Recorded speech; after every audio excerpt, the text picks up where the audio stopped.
اعوذ باللہ من الشیطان الرجیم بسم اللہ الرحمن الرحیم نحمدہ ونصلی فی شان حبیبہ اعوذ باللہ من الشیطان الرجیم بسم اللہ الرحمن الرحیم۔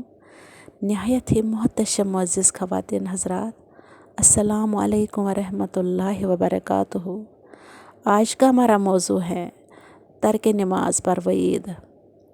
حضور اقدس صلی اللہ علیہ وآلہ وسلم نے فرمایا، بندے اور کفر کو ملانے والی چیز ترک نماز ہے۔ آپ صلی اللہ علیہ وآلہ وسلم نے فرمایا، نماز کا تارک قیامت کے دن قارون، فرعون، حامان اور ابی ابن خلف کے ساتھ عذاب میں گرفتار ہوگا۔ استغفر اللہ۔ آپ صلی اللہ علیہ وآلہ وسلم نے فرمایا، جس کی ایک نماز بھی فوت ہو گئی وہ ایسا ہے کہ گویا اس کے گھر کے لوگ اور مال و دولت سب چھین گیا ہو۔ ایک اور حدیث سے پاک میں ہے، حضور صلی اللہ علیہ وآلہ وسلم نے فرمایا، جو شخص نماز کی حفاظت کرتا ہے، اللہ تعالیٰ 5 طرح سے اس کا اعزاز و اکرام فرماتے ہیں۔ نمبر 1، رزق کی تنگی ہٹا دی جاتی ہے۔ نمبر 2، عذاب قبر ہٹا دیا جاتا ہے۔ نمبر 3، قیامت کو اعمال نامے دائیں ہاتھ میں دیے جائیں گے۔ نمبر 4، پل صراط سے بجلی کی طرح گزر جائے گا۔ نمبر 5، حساب سے محفوظ رہے گا۔ اور فرمایا، جو نماز میں سستی کرتا ہے اس کو کئی طرح کا عذاب ہوگا۔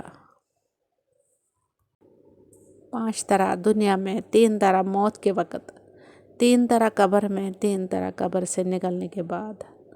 وہ یہ ہیں، نمبر 1، اس کی زندگی میں برکت نہیں رہتی۔ نمبر 2، نیکیوں کا نور اس کے چہرے سے ہٹا دیا جاتا ہے۔ نمبر 3، اس کے نیک کاموں کا اجر مٹا دیا جاتا ہے۔ نمبر 4، اس کی دعائیں قبول نہیں ہوتی۔ نمبر 5، نیک بندوں کی دعاؤں میں اس کا حصہ نہیں ہوتا۔ نمبر 6، ذلیل ہو کر مرتا ہے۔ نمبر 7، بھوکا مرتا ہے۔ نمبر 8، پیاس کی شدت میں موت آتی ہے۔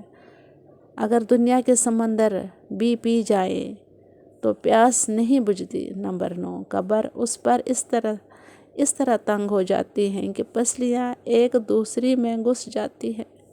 نمبر 10، قبر میں آگ لگا دی جاتی ہے۔ نمبر 11، قبر میں ایک سانپ اس پر مسلط ہوتا ہے، جس کی آنکھیں آگ کی ہوتی ہیں اور ناخن لوہے کے، جو ایک دن کی مسافت کے برابر لمبے ہوتے ہیں۔ اس کی آواز بجلی کی کڑک کی طرح ہوتی ہے۔ وہ کہتا ہے، مجھے میرے رب نے تجھ پر مسلط کیا ہے کہ تجھے صبح کی نماز ضائع کرنے پر سورج طلوع ہونے تک مارتا رہوں گا، ظہر کی نماز ضائع کرنے پر عصر تک مارتا جاؤں گا، اسی طرح عشاء تک۔ جب وہ ایک دفعہ مارتا ہے تو مردہ 70 ہاتھ زمین میں دھنس جاتا ہے۔ یہ سلسلہ قیامت تک جاری رہے گا۔ استغفر اللہ۔ قیامت میں حساب سختی سے لیا جائے گا۔ اللہ کا سخت غصہ اس پر ہوگا۔ جہنم میں داخل کیا جائے گا۔ استغفر اللہ، استغفر اللہ، استغفر اللہ۔ وآخر دعوانا ان الحمد للہ رب العالمین۔